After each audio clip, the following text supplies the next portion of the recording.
जय हिंद। स्वागत है आप सभी का हैप्पी ट्यूटोरियल में। फ्रेंड्स, आज है 27 जून और आज के कुछ महत्वपूर्ण करंट अफेयर्स और उनसे रिलेटेड प्रश्नों को देखा जाएगा।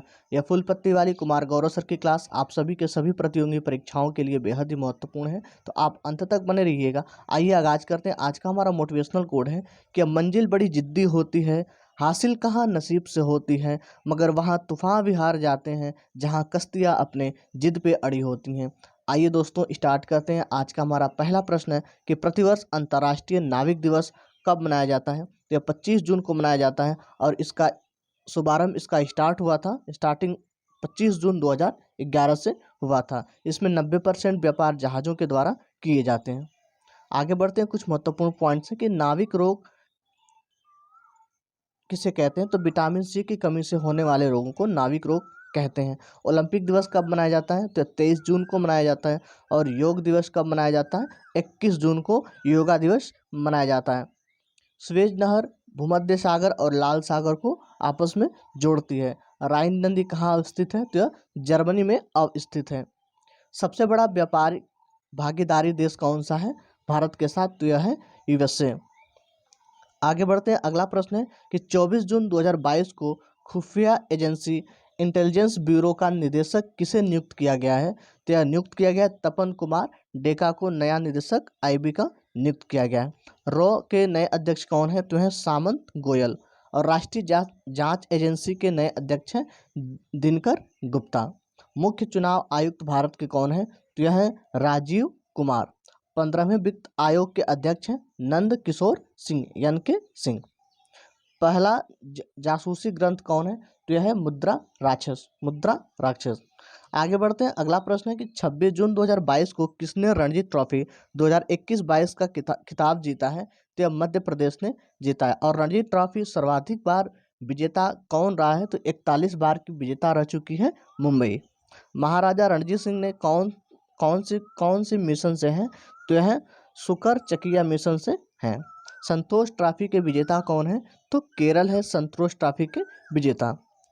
आईपीएल 2022 में ऑरेंज कप किसने जीता, तो जोस बटलर ने जीता। और पर्पल कप यजुवेंद्र चहल ने जीता। इस बार आईपीएल की विजेता टीम रही है गुजरात टाइटंस और कुल 10 टीम थी और इसके टाइटल स्पॉन्सर था टाटा इसका टाइटल स्पॉन्सर था। आगे बढ़ते हैं। अगला प्रश्न है कि हाल ही में खबरों में रही बेदती वर्धा नदी जोड़ने की परियोजना किस राज्य में है, तो यह है कर्नाटक राज्य में। आगे देखते हैं कोलार क्षेत्र कहाँ है, तो कर्नाटक में है। शरावती नदी भी कर्नाटक में स्थित है। और केन बेतवा लिंक जो है यह मध्य प्रदेश में है। अमृत क्रांति किसे कहते हैं, तो नदी जोड़ो परियोजना को अमृत क्रांति कहते हैं। और अमृत महोत्सव क्या है, तो 75वीं वर्षगांठ। आगे बढ़ते हैं। पद्मा पुल किस देश में स्थित है जिसका उद्घाटन 25 जून 2022 को किया गया, तो यह बांग्लादेश में स्थित है और इसका उद्घाटन बांग्लादेश के पीएम ने किया। सबसे लंबा पुल यह है, यह 6.15 किलोमीटर लंबा है और यह स्वदेशी ढंग से निर्मित किया गया है, बनाया गया है। आगे ब्रह्मपुत्र नदी को तिब्बत में क्या कहते हैं, किस नाम से जानते हैं, तो सांगपो नदी के नाम से जानते हैं।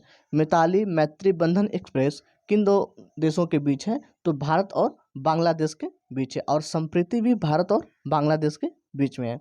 सार्क की स्थापना कब हुई थी, तो 1985 ईस्वी में इसकी स्थापना हुई और इसमें कुल सदस्य देशों की संख्या 8 है और इसका जो मुख्यालय है वह काठमांडू में स्थित है। आगे बढ़ते हैं। हाल ही में किस भारतीय को गोल्डन अचीवमेंट पुरस्कार 2021 से सम्मानित किया गया, तो किया गया है विजय अमृत राज को गोल्डन अचीवमेंट पुरस्कार से सम्मानित किया गया है। ऑस्ट्रेलियन ओपन 2022 के विजेता कौन है पुरुष वर्ग में, तो राफेल नडाल है। और महिला वर्ग में है एशले बार्टी जिन्होंने हाल ही में संन्यास ले लिया। और फ्रेंच ओपन 2022 के विजेता हैं पुरुष वर्ग में राफेल नडाल और महिला वर्ग में ईगा स्विएटेंग जो पोलैंड की रहने वाली हैं। 44वां शतरंज ओलंपियाड का जो होस्ट करने वाला है चेन्नई और इसका शुभंकर है धम्बे। आगे बढ़ते हैं। अगला प्रश्न है कि राष्ट्रीय एमएसएमई पुरस्कार 2022 में किस राज्य या केंद्र शासित प्रदेश को प्रथम पुरस्कार से सम्मानित किया गया है, तो प्रथम पुरस्कार से उड़ीसा को सम्मानित किया गया और सेकेंड स्थान पे है बिहार और थर्ड स्थान पे है हरियाणा। आगे बढ़ते हैं, जल संरक्षण पुरस्कार में प्रथम स्थान किसका है? तो यह यूपी का है। और सर्वाधिक वन क्षेत्रफल किसका है? मध्य प्रदेश। आगे, हॉकी वर्ल्ड कप 2023 का आयोजन कहाँ होने वाला है? तो यह होगा उड़ीसा में।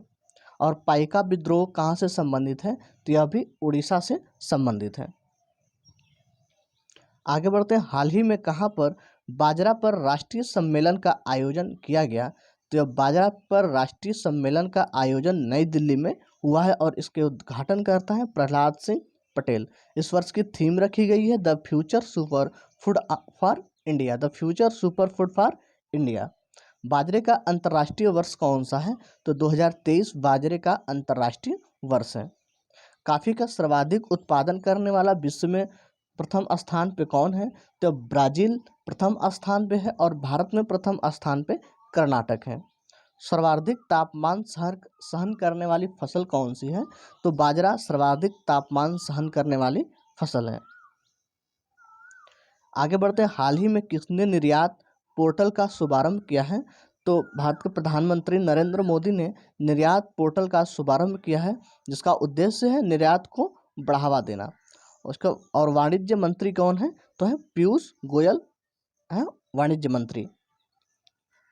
आगे बढ़ते हैं, 24 जून 2022 को किसे नीति आयोग का मुख्य कार्यकारी अधिकारी सीईओ नियुक्त किया गया है?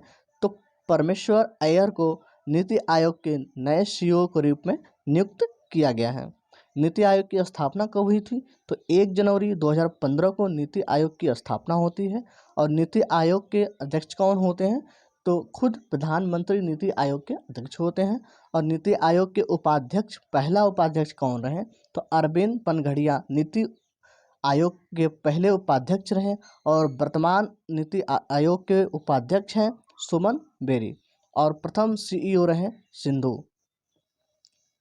आगे, केंद्रीय मंत्री जितेंद्र सिंह ने जम्मू कश्मीर के उधमपुर में भूकंप विज्ञान वेधशाला का उद्घाटन किया है। धन्यवाद। अगर आपको पीडीएफ चाहिए तो आप टेलीग्राम चैनल है